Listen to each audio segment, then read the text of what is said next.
Hello बच्चों, कैसे हो सब। और आज हम स्टार्ट करने जा रहे हैं अपने क्लास 10th हिस्ट्री का चैप्टर 4th, जिसका नाम है making of a global world.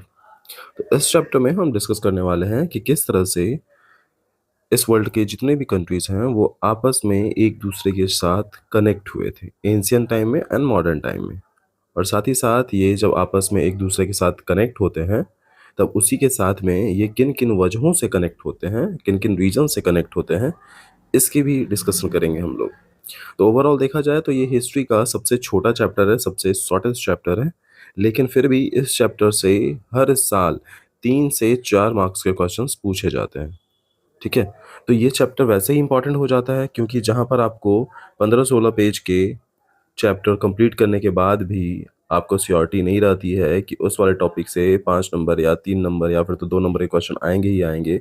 वहीं पर इस वाले चैप्टर जो कि सिर्फ और सिर्फ 4 पेज में है, ठीक है, और इस 4 पेज के थ्रू आपको हर साल इस वाले चैप्टर से 3 से 4 मार्क्स के क्वेश्चन आपने को देखने के लिए मिल जाते हैं। तो ये चैप्टर इंपॉर्टेंट हो जाता है। तो उसी के पर्सपेक्टिव से हम लोग ये चैप्टर को पढ़ेंगे भी, समझेंगे भी, और साथ ही साथ ये देखेंगे कि इस चैप्टर में कौन कौन सी चीज़ें इंपॉर्टेंट है जिससे कि MCQ वाले क्वेश्चंस बनाए जा सकते हैं। तो ओवरऑल चलो स्टार्ट करते हैं इस चैप्टर को। देखो, तो चैप्टर का नाम है the making of a global world. ठीक है, the making of a global world. इसका सीधा मतलब है कि वैश्विक दुनिया का बनना। ठीक है। अब ये ग्लोबल वर्ल्ड क्या होता है, ठीक है, इस टर्म को पहले समझ जाते हैं, तब ये चैप्टर का पूरा जो इसके चैप्टर का नाम है वो समझने में काफ़ी आसान रहेगा। तो ग्लोबल वर्ल्ड का मतलब यहाँ पर बच्चों हो जाता है वैश्विक दुनिया। इसका मतलब है कि वर्ल्ड जब एक साथ मिलजुल करके रहते हैं तब, यानी कि वैश्विक तौर पे सारे कंट्रीज, सारे स्टेट्स जब एक साथ मिल जाते हैं अपने पॉलिटिकल, ठीक है, अपने पॉलिटिकल और अपने इकोनॉमिकल बेनिफिट के लिए, ठीक है, तब इस चीज को बोलते हैं हम लोग ग्लोबल वर्ल्ड। और इसी ग्लोबल वर्ल्ड के बनने के प्रोसेस को इस चैप्टर में समझने वाले हैं हम। तो ओवरऑल इस चैप्टर में हमें पूरा का पूरा चैप्टर नहीं पढ़ना है क्योंकि CBSE ने डिलीट कर दिया है मोस्ट ऑफ द पोर्शंस इसके। तो हमें पढ़ना क्या है, द प्री मॉडर्न वर्ल्ड। अब इस प्री मॉडर्न वर्ल्ड में 1.1, 1.2 एंड 1.3 इसके 3 सब टॉपिक देखते हैं। ये तीनों सब टॉपिक क्या क्या है हमारा। तो सबसे पहले आता है हमारा the silk root link the world. बहुत ही इंटरेस्टिंग, ठीक है, कि सिल्क रूट ने कैसे विश्व के अन्य अन्य देशों को, अलग अलग कंट्रीज को कनेक्ट किया, ठीक है, इस तरह से। और इसी रूट को बोला गया सिल्क रूट। ठीक है, चलो तो ओवरऑल स्टार्ट करते हैं। अब यहाँ पर पहला ये हो गया खत्म हमारा। दूसरा है food travel spaghetti and potato, यानी कि फूड्स कैसे ट्रैवल करते थे, और उन फूड्स में से 2 फूड, पहला स्पैगेटी और दूसरा पोटैटो के बारे में समझना है हमें। तीसरा है आपका कॉन्क्वेस्ट, डिजीज एंड ट्रेड। ठीक है, ये चीज। चलो तो ओवरऑल ये वाला पैरा यहीं पर ख़त्म हो जाता है। तो ओवरऑल देखा जाए बच्चों तो 1 पेज यहाँ पर, 2 यहाँ पर, 3 यहाँ पर और 4 ये। तो ये टोटल 4 पेजेस में आपकी ये पूरी की पूरी चैप्टर ही खत्म है CBSE के थ्रू। और इसी 4 पेजेस में से 3 से 4 मार्क्स के क्वेश्चंस डेफिनेटली पूछे जाते हैं। पिछले साल भी क्वेश्चन पूछा गया था, वो मैं आपको अभी जस्ट स्क्रीन पे दिखा दूंगा जैसे ही ये चैप्टर में स्टार्ट करता हूँ वैसे ही। चलो तो अब सीधे उसके लाइन ऑफ पैराग्राफ्स पे आते हैं कि पैराग्राफ्स में क्या दिया गया है, क्या समझाया गया है इन पैराग्राफ्स में। ठीक है, when we talk of globalisation we often refers to an economic system that has emerge since last 50 years और सो। जब हम ग्लोबलाइजेशन की बात करते हैं, यहाँ पर बताया जा रहा है कि जब हम ग्लोबलाइजेशन की बात करते हैं तो मोस्टली हम इन 50 सालों में हुए बदलावों को देखते हैं। ठीक है, कि कैसे इन 50 सालों में, ठीक है, इस 50 ईयर्स में एक कंट्री ने दूसरे कंट्री के साथ अपना रिलेशन बिल्ड किया और रिलेशन बिल्ड करके अपने इकोनॉमिकल बेनिफिट और अपने पॉलिटिकल बेनिफिट्स को कैसे निकाला। ठीक है, तो अक्सर जब भी ग्लोबलाइजेशन वर्ड आता है तो हमारे माइंड में यही 50 ईयर्स की टाइमलाइन गूंजती है। लेकिन बात ये यहाँ नहीं है कि but as you will see in this chapter, जब आप इस चैप्टर में देखते हो तो आप पाते हो कि the making of a global world has a long history, कि वैश्विक दुनिया का बनना ग्लोबलाइजेशन से पहले ही स्टार्ट हो चुका था। ठीक है, और इसकी एक बहुत ही अच्छी हिस्ट्री रही है। कि किस तरह से चाइना, इंडिया, यूरोप के अधिकतर कंट्री जैसे इटली हो गए, वो सारे के सारे एक दूसरे के साथ कनेक्टेड हुए हैं, ठीक है। जबकि ये ग्लोबलाइजेशन का प्रोसेस नहीं था, ये सिर्फ प्रोसेस था ट्रेड और कल्चरल लिंक का। तो देखते हैं आगे। तो the making of a global world was a long history, एक लंबी हिस्ट्री रही है। किस चीज़ की? ऑफ ट्रेड की, माइग्रेशन की, of people in search of work की, द मूवमेंट ऑफ कैपिटल की, एंड मच एल्स। इसी के साथ ही जब ग्लोबलाइजेशन की बात होती है तो ग्लोबलाइजेशन सिर्फ और सिर्फ बच्चों, ठीक है, अपने सामानों को खरीदना या बेचना या इन सब के लिए कंट्री के साथ अपना रिलेशन इस्टेब्लिश करना ही नहीं है। इसका मतलब ये होता है कि पहले के टाइम में जब ग्लोबलाइजेशन होता था, यानी कि जो ग्लोबल वर्ल्ड्स को बनाए जाते थे, तब इसका सीधा मतलब ये था कि लोग एक जगह से दूसरे जगह ट्रैवल किया करते थे। किन चीज़ों के लिए? ट्रेड करने के लिए, दिख रहा है?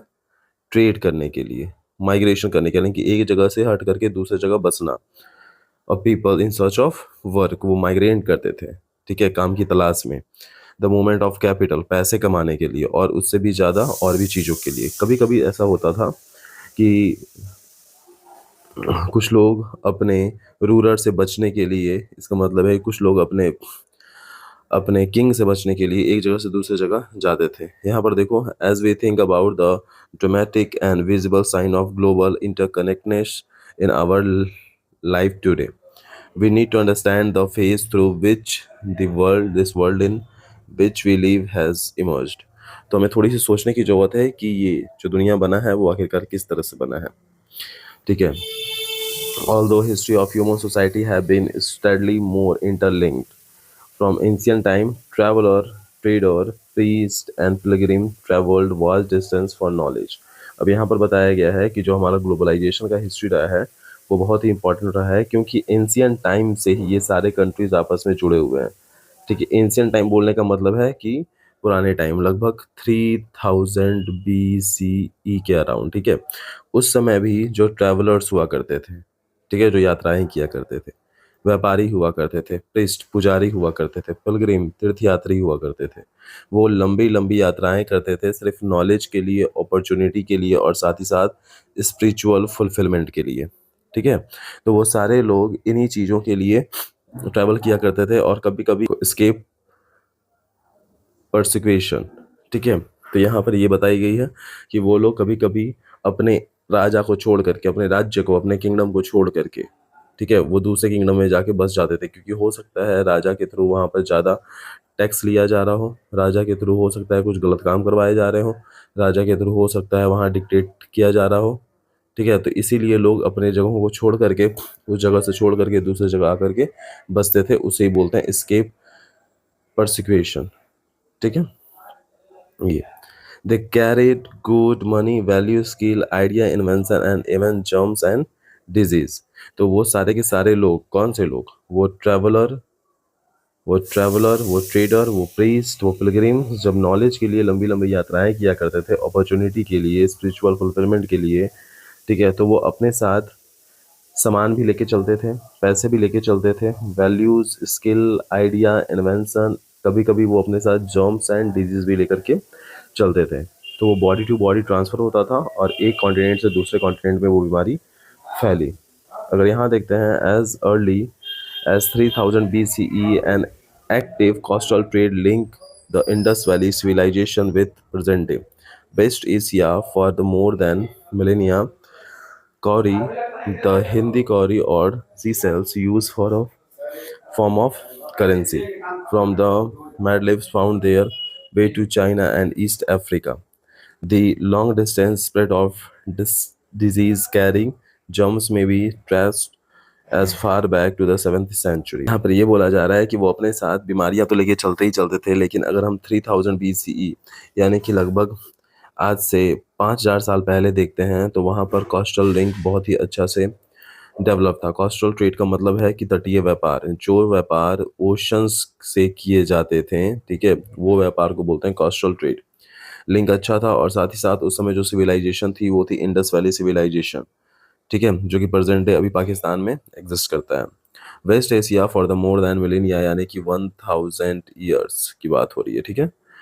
सेंचुरी 100 ईयर होता है बच्चों, ठीक है। लेकिन जब भी मिलेनिया की बात आएगी तो वो आएगा हमेशा किसके लिए, 1000 ईयर के लिए, यानी कि 1000 साल। ठीक है। कौड़ी जो हम लोग यूज़ करते हैं इंडिया में, आपको सबको पता होगा कौड़ी होता है वो, ठीक है, जिसे बोलते हैं सी सेल्स, यूज़ होता था करेंसी के तौर पे। From the Maldives found their way to China and East Africa. अब यहाँ बताया जा रहा है कि जो मालदीव्स है, ठीक है, मालदीव है, वो अपना रास्ता, क्योंकि आपको पता है कि यहाँ पर है इंडिया, यहाँ पर है अफ्रीका और इधर आसपास है मालदीव, ठीक है। तो इसका जो कल्चरल लिंक है बाकी देशों के साथ, वो इधर से होके चाइना गया और इधर से होकर के वो अफ्रीका पहुंचा, यानी कि उसने ओशन में ही एक सिल्क रूट खोज निकाला, ठीक है, ट्रेड को करने के लिए। तो यही बताया गया है कि मालदीव ने एक अलग तरीका खोज निकाला चाइना और अफ्रीका तक पहुंचने के लिए। The long distance spread of disease carrying germs may be traced as far back as 7th century. और साथ ही साथ 7th सेंचुरी तक, ठीक है, बहुत सारे डिजीजेस फैल चुके थे और वो एक जगह से दूसरे जगह जा चुके थे। ओवरऑल आप लोग इस पिक्चर में देख करके समझ सकते हो। यहाँ पर देखो, यहाँ पर एक शिप दिख रहा होगा आपको, ठीक है, समझ में आ रहा है। इसका सीधा मतलब ये है कि इंडियंस को पता था कि शिप क्या होता है और साथ ही साथ वो इसको लाते थे ट्रेड करने के काम में। यहाँ पर इस इमेज की डिस्क्रिप्शन दी हुई है, the image of the ship of a memorial stone Goa museum 10th century, ठीक है। यानी फिगर 1 में यही बताया गया है कि ये गोवा के एक मेमोरियल स्टोन म्यूजियम में, ठीक है, 10th सेंचुरी की बनाई हुई, 10th सेंचुरी का ऑलमोस्ट बच्चों मतलब हो जाता है 1000 ईयर, ठीक है, 1000 ईयर। क्लियर है। चलो, तो ओवरऑल खत्म है ये वाला पूरा का पूरा सेक्शन, समझ में आ गया। अगर और ध्यान से समझना है, नोट्स करना चाहते हो, तो यहाँ से मैंने छोटे में करके आपके लिए एक नोट्स तैयार किया है, आप यहाँ से देख सकते हो, ठीक है। The pre modern world globalisation refers to economic system. तो ये वीडियो को पॉज करके आप ये वाला इंपॉर्टेंट जो टर्म्स है वो आप लिख सकते हो, ठीक है, जो कि आपके नोट्स में काम आएगा। चलो अब आगे चलते हैं। Silk route link the world. अब सबसे पहले तो सिल्क रूट को समझते हैं, ठीक है। आपको ये इमेज दिख रही होगी, लेकिन इमेज उतनी क्लियर नहीं है, उसकी वजह से आप एक काम करिए, आप ये वाली इमेज देखिए। देखो, अच्छा, यहाँ पे देख रहा होगा तुम लोगों को, ये देखो, ये रास्ता है, ठीक है, ये रूट होता हुआ ये रुकने की जगहें बनाई गई हैं, यहाँ पर देखो। हाँ, इन्हीं रास्तों को बोलते हैं सिल्क रूट। और ये जो ग्रीन ग्रीन आपको दिख रहे हैं, ये सारे माउंटेन्स हैं, ठीक है। अब ये इमेज ये रिप्रेजेंट करती है कि किस तरह से ये सारे लोग माउंटेन से होते हुए, ठीक है, एक ने रास्ता खोजा सिल्क रूट तक पहुंचने का, ठीक है, या सिल्क रूट होते हुए यूरोप जाने का, अपने सामानों को बेचने का, ठीक। तो इसी को बोलते हैं सिल्क रूट। अब इसे समझते हैं हम लोग। The silk road are a good example of vibrant pre modern trade and cultural link between distant part of the world. Important, और साथ ही साथ सबसे पहला क्वेश्चन जो स्टेटमेंट के बेसिस पे आ सकता है और आया भी है, बस आपको क्या करना है, इस वाले स्टेटमेंट को उतारना है पूरा का पूरा, ठीक है। एक्सप्लेन द स्टेटमेंट पीछे लिख करके क्वेश्चन में कन्वर्ट कर देना है। ये क्वेश्चन पूछे जा चुके हैं एग्जाम में, अभी आपको यहाँ पर डिस्प्ले होता हुआ दिख रहा होगा क्वेश्चन, ठीक है, जो क्या लिखा हुआ है, the silk route are a good example of vibrant pre modern trade and cultural link between distant part of the world, ठीक है। अब इस वाले पैराग्राफ से समझते हैं हम लोग कि इस वाले पैराग्राफ का आंसर आखिरकार कहाँ पर दिया हुआ है। तो इसका आंसर ठीक इसके नीचे है। तो क्वेश्चन पहले मैं आपको समझा देता हूँ कि किस तरह से सिल्क रूट एक बहुत ही अच्छा एग्जाम्पल है प्री मॉडर्न ट्रेड का। प्री मॉडर्न ट्रेड का मतलब है कि मॉडर्न वर्ल्ड से पहले जो ट्रेड हुआ करते थे एंशियंट टाइम पे, ठीक है, उन सारे एंशियंट टाइम के जितने भी कल्चरल लिंक हैं, ठीक है, जो दूर दूर देशों तक फैले हुए हैं, उसके लिए सिल्क रूट किस तरह से एक बढ़िया एग्जाम्पल बनता है, ठीक है। इसका सीधा मतलब है कि द सिल्क रूट, ध्यान दें यहाँ पर, the silk root point two the important of waste bound China silk cargo. Along this route, historians have identified several silk route over land and by sea। यानी कि हिस्टोरियंस ने बहुत सारे silk route found किए थे, जिसमें से कुछ जमीन पर थे तो कुछ पानी पर, ठीक है, uniting together to vast region of Asia and linking Asia with Europe and Northern Africa. They are known to have existed since before the Chinese era. Christian, known to have existed since before the Christian era and thrived almost till the 15th century. ठीक है, but the Chinese pottery also travel in the same route as the textile and spices from India and Southeast Asia. In return, precious metals, gold, silver fall from Europe to Asia. अब इस सीधे paragraph में आपको ये समझा दिया गया है बच्चों, यहाँ पर देखो कि किस तरह से सिल्क रूट ने बाकी जगहों को कनेक्ट किया और साथ ही साथ knitting together vast region of Asia and linking Asia with Europe and northern Africa, कि कैसे एशिया को यूरोप और नॉर्दर्न अफ्रीका से कनेक्ट किया. They are known to have existed since before the Christian era and thrived almost till the 15th century. ठीक है, और 15th century तक, क्रिश्चियन एरा तक, ठीक है, आने तक यही रूट यूज हुआ था उस समय एशिया को यूरोप से जोड़ने के लिए. लेकिन जो चाइनीज़ पोइट्री थी, पोइट्री मतलब कि जो चाइनीज मिट्टी के बने हुए बर्तन होते थे, वो भी ट्रैवल इसी रूट से करते थे. ठीक है, जहाँ से टेक्सटाइल और spices India and southern Asia जाती थी. ठीक है, तो चाइना की बने हुई पॉटरीज यानी कि मिट्टी के बर्तन या फिर घड़े जो भी थे, वो इसी सिल्क रूट से होते हुए इंडिया और साउदर्न इंडिया एशिया तक पहुंचते थे. और जब वो ट्रेडर्स उन्हें बेच के रिटर्न होते थे तो वो अपने साथ प्रीशियस मेटल लाते थे जैसे गोल्ड एंड सिल्वर. ठीक है, ये चीज़. तो सीधी सी बात यहाँ पर ये है, सिल्क रूट इम्पॉर्टेंट इसलिए है क्योंकि एक सिल्क रूट ही था जिसके रास्ते से लोग होते हुए एशिया को वेस्टर्न एशिया या फिर तो यूरोप से जोड़ते थे. ठीक है, अब यहाँ पर इस छोटे से पैराग्राफ को आप यहाँ पर देख करके आप नोट कर सकते हो, लिख सकते हो. वीडियो को पॉज करके ये वाला डेटा आप रिकॉर्ड कर लो, ये आपके नोट्स के काम आएगा और मैंने बाकी चीज़ें आपको ऑलमोस्ट समझा दी हैं. ठीक है,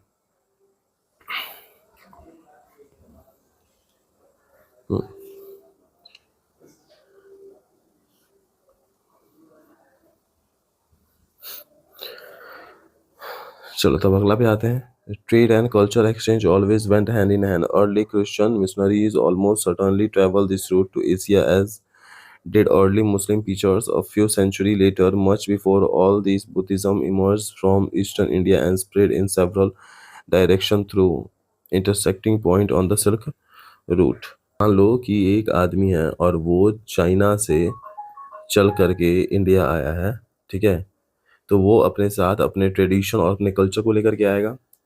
ठीक है, मान लेते हैं वो यहाँ से चाय लेकर के आया है. ठीक है, और उसे आदत है सुबह सुबह गर्म पानी में ये चाय को डाल करके और उसको छान करके पीने की. तो वो अपना ट्रेडिशन, अपना कल्चर यहाँ आ करके इस इंडियन को दिखाएगा या फिर वो करेगा, प्रैक्टिस में लाएगा. तो इंडियन उसे देखेगा और इंडियन देख करके पूछेगा कि ये क्या है. तो साथ ही साथ वो अपने ट्रेडिशन और कल्चर को इनसे शेयर करेगा. उसी तरह से इंडियन से कुछ चीज़ें ये चाइनीज सीख करके जाएंगे.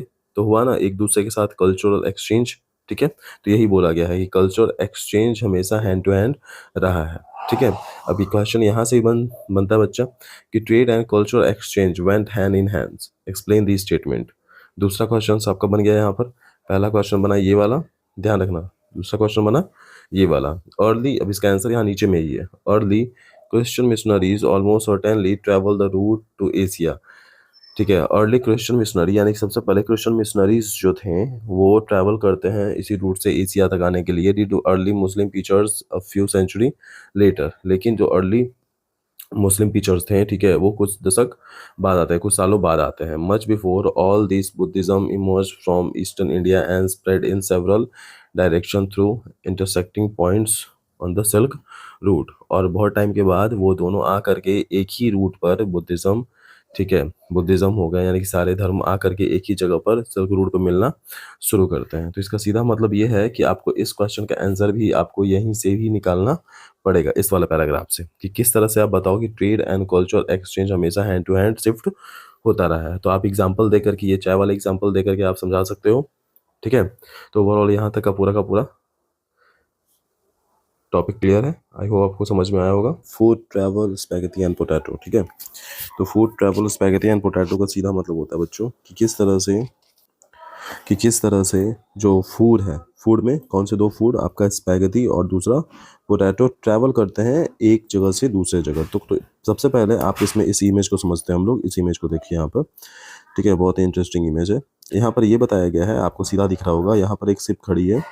ठीक है, यानी कि शिप आई है ओशन से होता हुआ और यहाँ पर इसके दो ट्रेडर आए हुए हैं. उन्होंने इन दोनों बोरों को पकड़ा हुआ है, एक यहाँ से, यानी कि ये दोनों आए हैं कुछ सामान लेकर के इन बोरों में. ठीक है, और ये दोनों लोग, ठीक है, इस महल से, इस घर से सामान को लेकर के आ रहे हैं और दोनों एक तरफ पे एक्सचेंज कर रहे हैं सामानों को।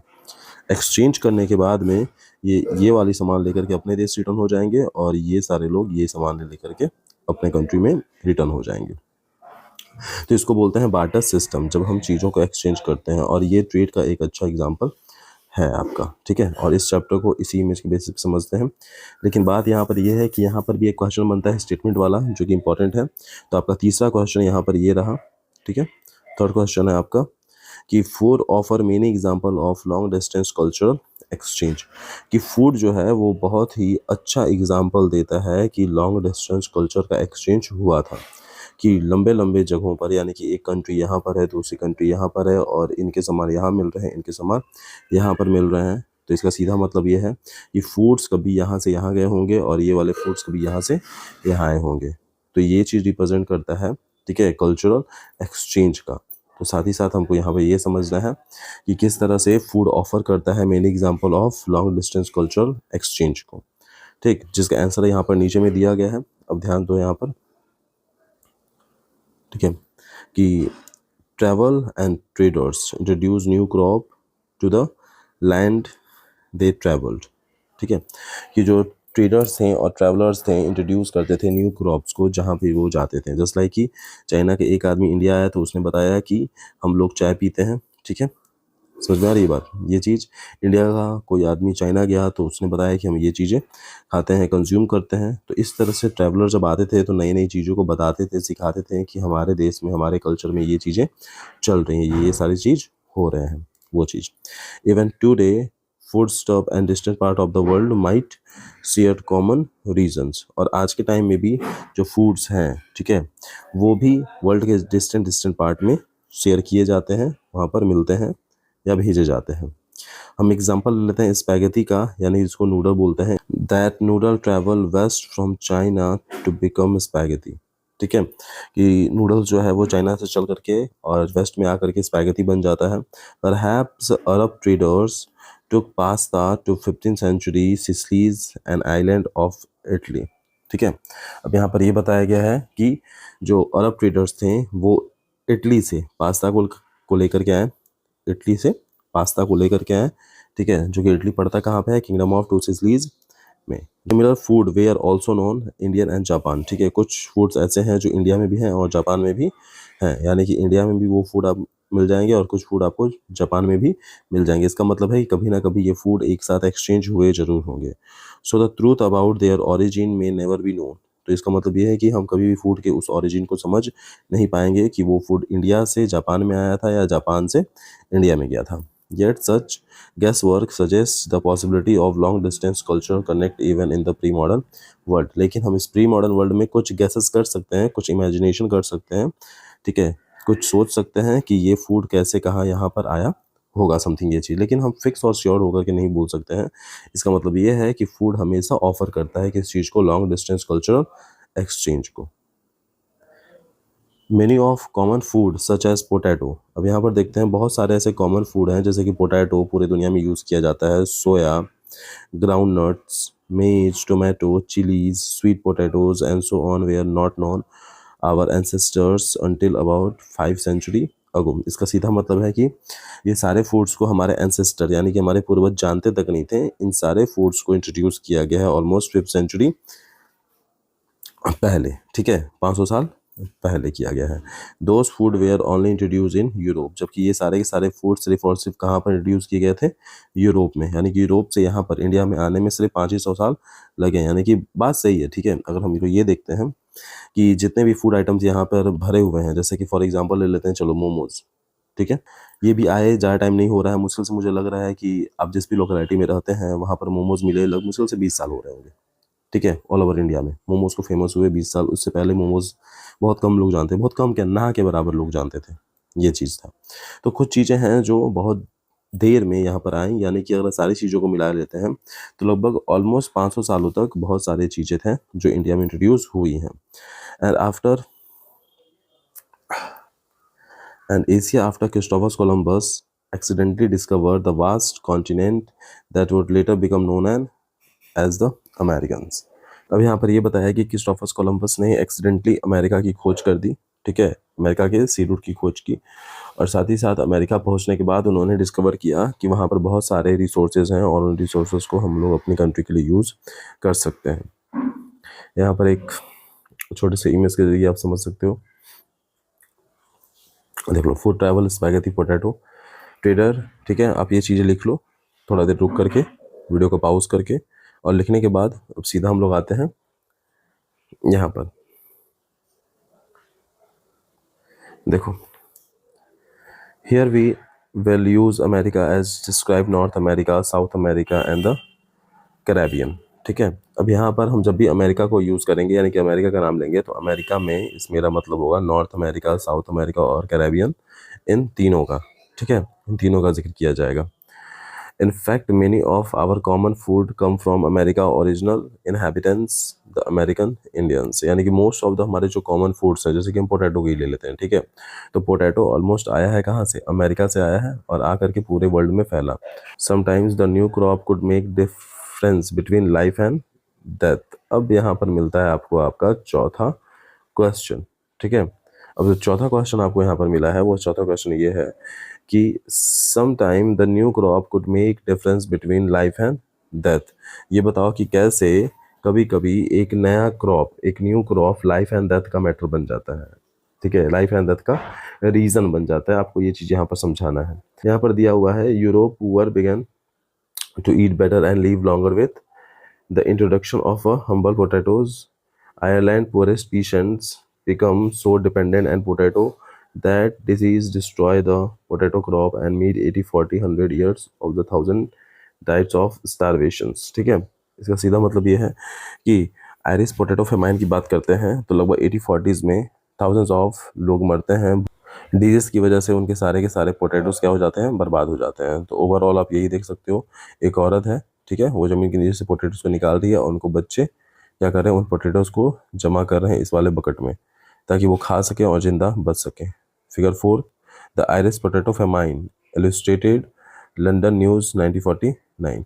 ओवरऑल आप इस वाले को पढ़ लेना। यहाँ पर कुछ इंपॉर्टेंट डेटाज निकलेंगे कि जो आयरिश पोटैटो फेमाइन की बात की गई है वो कब से कब तक थी। तो 1845 से 1849 के बीच में अराउंड 10 लाख पीपल्स मरते हैं, ठीक है, भूखमरी से आयरलैंड में, ठीक है। तो ये इंपॉर्टेंट, ये जो डेटाज हैं वो इंपॉर्टेंट है, एमसीक्यू में क्वेश्चंस पूछे जा सकते हैं।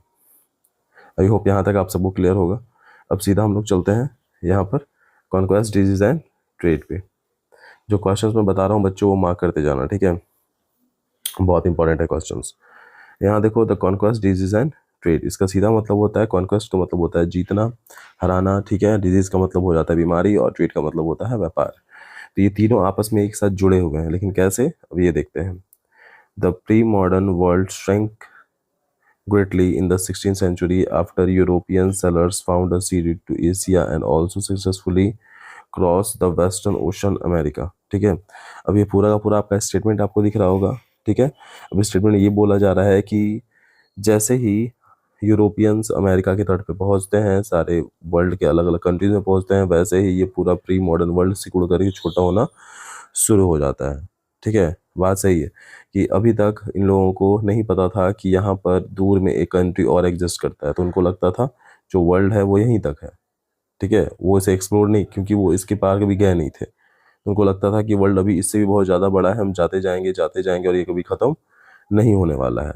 इसकी वजह से क्या हुआ कि वो कभी इसके पार गया नहीं, लेकिन जैसे ही वो अपने नाव लेकर के इस वाले जगह पर पहुंचते हैं तो उनको पता चलता है कि यहाँ से तो वर्ल्ड क्या हो गया, ख़त्म हो गया है। इसका मतलब है कि वर्ल्ड हमारा ये गोल है। अगर हम पॉइंट ए से चलना शुरू करते हैं तो आफ्टर एक लॉन्ग टाइम हम पॉइंट ए तक दोबारा फिर से पहुंच जाएंगे। तो उनको मतलब था, उनको लगने लगा था कि ये दुनिया बहुत ही छोटी हो गई है, ठीक है, ट्रेड करने के लिए।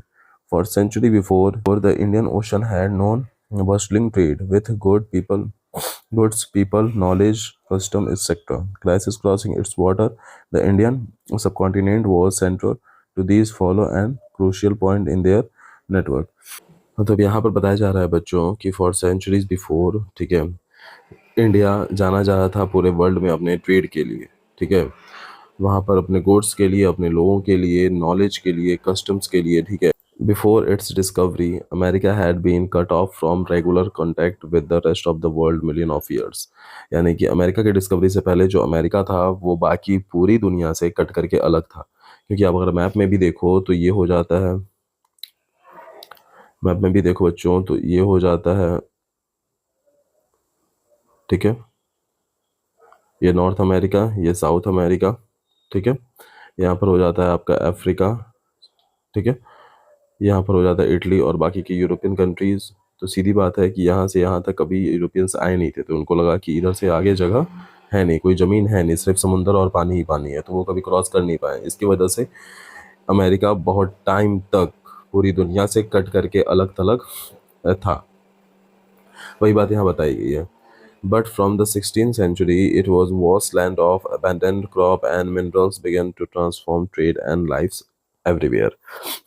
और 15th सेंचुरी देखा जाए तो 16th सेंचुरी से ये बहुत ही बड़ी ज़मीन पर बहुत ही लावारिस यानी कि अबैंडेंट पड़े हुए क्रॉप्स थे, मिनरल्स थे जिनको यूज़ करने वाला था नहीं, लेकिन पहुँचते हैं अब कौन वहाँ पर, यूरोपियंस पहुँचते हैं।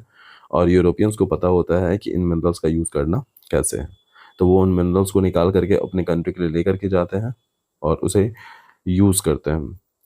अब यहाँ पर देखो, precious metal particularly silver from mines located in present day Peru and Mexico also enhance Europeans wealth and finance is trade with Asia.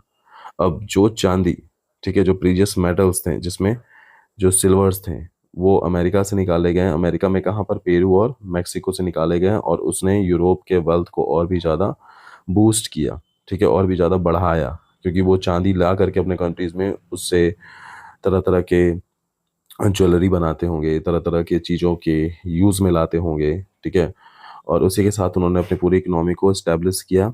Legends spread in the 17th century Europe about South America fabled wealth. Many expeditions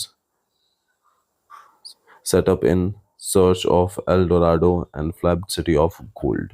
ठीक है, अब यहाँ पर क्या किया गया, अब इतने ज़्यादा मिनरल्स अमेरिका में निकलने की वजह से, इतने सारे प्रीजियस मेटल्स अमेरिका से निकलने की वजह से यूरोपियंस को ये लगता है यहाँ पर कि ये हमारा एल डोराडो होगा। तो बहुत सारे किंग, ठीक है, बहुत सारे स्टेट अपने नए नए एक ऑर्गेनाइजेशन बिल्ड करना शुरू करते हैं, अपने ग्रुप बनाना शुरू करते हैं और उन ग्रुप्स को भेजते हैं एल डोराडो की खोज में। अब एल डोराडो जो है वो क्रिश्चियनिटी में एक फेमस, देखा जाए तो एक मैथोलॉजिकल स्टोरी है, जहाँ पर एक पूरी की पूरी पूरा का पूरा शहर होता है सोने का और समय के साथ वो पानी में डूब जाता है, ठीक है। अब उसी एल डोराडो को खोजने के लिए पूरे यूरोपियंस ग्रुप बना करके निकलते हैं कि कहीं ना कहीं ऐसा जगह होगा जो पूरा का पूरा सोने का होगा, और उसे ही बोला गया L Dorado, the fable city of gold. The Portuguese and the Spanish conquest and colonization of America was decisively underway by the mid-16th century। अब यहाँ पर बताया गया है कि जो स्पेनिश थे और पुर्तगीज़ थे उन्होंने 16th सेंचुरी के अंदर ही अमेरिका को कॉन्क्वेस्ट करना शुरू कर दिया था। Europeans conquest was not just a result of superior firework. अब आपका पांचवा क्वेश्चन बच्चों, मार्क करो इसको, फिफ्थ क्वेश्चन है आपका। अब यहाँ पर ये बोला गया है कि Europeans conquest was not just result of superior fire power, ठीक है। अब इस स्टेटमेंट को जस्टिफाई करना होगा कि कैसे जो यूरोपियंस थे उन्होंने अमेरिका को अपने कब्जे में लिया लेकिन बिना किसी हथियार के, ठीक है। तो इसका सीधा आंसर है उन्होंने यूज़ किया बायो वेपन, यानी कि डिजीज़ का यूज़ किया। In fact the most powerful weapon in the Spanish conqueror was war not a conventional military weapon at all. It was the germs such as those of smallpox that they carried in their persons, ठीक है। अब यहाँ पर दो questions आपको मिल सकते हैं। एक छठा क्वेश्चन ये बनेगा कि most of the powerful weapon, यहाँ पर देखो बच्चों, most of the powerful weapon of the Spanish conqueror was not a conventional military weapon at all. It was germs such as those of smallpox that they carried on their persons, ठीक है। तो इस पूरे paragraph में आपको at all तक, ठीक है, यहाँ से स्टार्ट होगा स्टेटमेंट, यहाँ पर स्टेटमेंट खत्म होगा, और ये पूछा जाएगा कि कैसे स्पेनिश कॉन्करर्स का सबसे तगड़ा सबसे बढ़िया जो वेपन था वो कभी भी मिलिट्री वेपन नहीं रहा है, ठीक है, वो क्या होगा, हमेशा से डिजीज था। इसको एक्सप्लेन करने के लिए आ सकता है। तो ये है आपका छठा क्वेश्चन। तो इस टॉपिक से अभी तो टोटल 6 क्वेश्चन निकल चुके हैं, 4 क्वेश्चन मैंने आगे बताया है अलग पैराग्राफ में, और देखते हैं कितने क्वेश्चन इसमें बन सकते हैं। अब यहाँ पर देखो बच्चों, बिकॉज इसका रीज़न दिया हुआ है क्यों ऐसा था। Because of their long isolation America original inhabitants had no immunity against their disease that come from Europe, यानी कि बहुत लंबे समय तक वो पूरी दुनिया से कट करके अलग थलग थे, इसीलिए उनकी बॉडी में ज़्यादा इम्यूनिटी डेवलप नहीं हुआ था। ठीक है, जो अगेंस्ट डिजीज जो यूरोपियन से लाए गए थे। Smallpox in particular proved a deadly killer once introduced and spread deep into the continent। ठीक है, अब यहाँ बताया जा रहा है सीधा बात कि यूरोपियंस अमेरिका पहुंचते हैं और अमेरिका पहुंच के इन स्मॉल पॉक्स को फैलाना उन्होंने शुरू किया और फैला करके वो disease one person to another person फैलना शुरू करता है और धीरे धीरे करते करते पूरे के पूरे कॉन्टिनेंट में फैल जाता है, क्योंकि यूरोपियन की बॉडी तो अडॉप्ट कर चुकी थी उस चीज़ को, उसकी इम्यूनिटी डेवलप हो चुकी थी। अमेरिकन की इम्यूनिटी डेवलप नहीं हुई थी, जिसकी वजह से बहुत ज़्यादा लोग अमेरिका में मरना शुरू करते हैं। ठीक, अब बच्चों यहाँ पर ध्यान दो, अब आपका 7वां क्वेश्चन यहाँ पर आता है। ठीक है, ये कि आपका 7वां क्वेश्चन है कि गन कुड बी ब्राउट और captured and turn against the inventors. ठीक है, but disease such as smallpox of which conqueror were most immunes. ठीक है, अब ये पूछा जा रहा है कि guns could be brought and captured and turn against the inventors. अब इनका पूरे स्टेटमेंट को कॉपी किया जाएगा और बोला जाएगा डिफाइन दिस स्टेटमेंट। ठीक है, ये चीज़ तो इस स्टेटमेंट को समझाना पड़ेगा आपको। ठीक है, ये स्टेटमेंट को कि कैसे कि गन कभी भी खरीदा जा सकता है या कैप्चर किया जा सकता है, लेकिन डिजीजेस नहीं किए जा सकते हैं। इसी वजह से गन्स जो हैं वो ज़्यादा बेटर वेपन्स नहीं हैं बायो वेपन्स के मुकाबले। ठीक है, अब देखते हैं आगे। Until the 19th century, the poverty and hunger were common in Europe।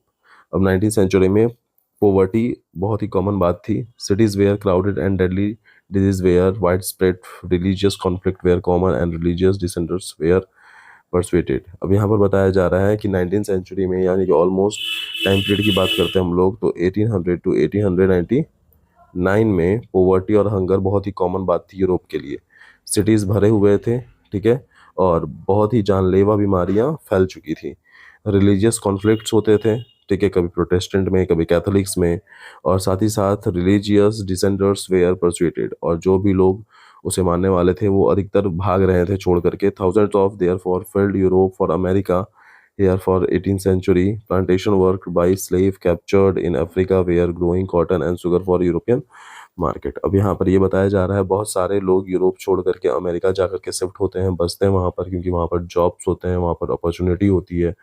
ठीक है, वहाँ पर भीड़ नहीं होता है, तो वो लोग जा करके अमेरिका में बसना शुरू करते हैं। और तब तक अफ्रीका के पूरे एरिया को हथिया लिया गया था, हड़प लिया गया था, और वहाँ पर जो भी शुगर और कॉटन प्रोड्यूस होता था वो सारा यूरोपियन मार्केट के लिए भेजा जाता था। until well into 18th century। ठीक है, अब हम आते हैं चाइना पे। China and India were among the most richest country. ठीक है, कब की बात है? 18th सेंचुरी में चाइना और इंडिया सबसे अमीर कंट्रीज हुआ करते थे। They were also preeminent in Asian trade. ठीक है, और साथ ही साथ यही चाइना और इंडिया पूरा एशियन ट्रेड को हैंडल करते थे। However from the 15th century China is said to have restrict overseas contact and retreated into isolation। Chinese reduced role and its rising importance of the Americans gradually। अब इसका सीधा मतलब ये हो जाता है कि एक टाइम पर 18th सेंचुरी में इंडिया और चाइना सबसे अमीर देश हुआ करते थे। चाइना और इंडिया सबसे अमीर देश हुआ करते थे, लेकिन उसके बाद क्या होता है कि चाइना धीरे धीरे खुद को आइसोलेशन में भेजना शुरू करता है, यानी कि दुनिया से काटना शुरू करता है कि अब मैं किसी और के साथ नहीं रहूँगा। ठीक है, मैं खुद से ही अपने कंट्री के लिए जो भी चीज़ प्रोड्यूस कर रहा हूँ वो मेरे लोग कंज्यूम उसे करेंगे, ये चीज़। अब धीरे धीरे चाइना खुद को आइसोलेशन में डालना शुरू करता है और इंडिया पे कॉलोनाइजेशन स्टार्ट हो जाता है। ठीक है, तो ओवरऑल इस वाले पूरे चैप्टर का जो भी था वो खत्म हो चुका है। इससे टोटल बने हैं आपके कितने क्वेश्चन बच्चों? 7 ना? हाँ, 7 क्वेश्चंस बने हैं। इन 7 क्वेश्चंस को बच्चों प्रैक्टिस करते रहना, और पूरा का पूरा इसी 7 क्वेश्चन के बेसिस पे डेफिनेटली आपके 3 से 4 नंबर के क्वेश्चंस जरूर पूछे जाएंगे। ओवरऑल ये पूरा चैप्टर खत्म हो गया है, मैंने समझा दिया आपको। हाँ, कुछ कुछ नोट्स हैं, ये बस देख लो आप एक बार, ये नोट्स आपके काम आ जाएंगे।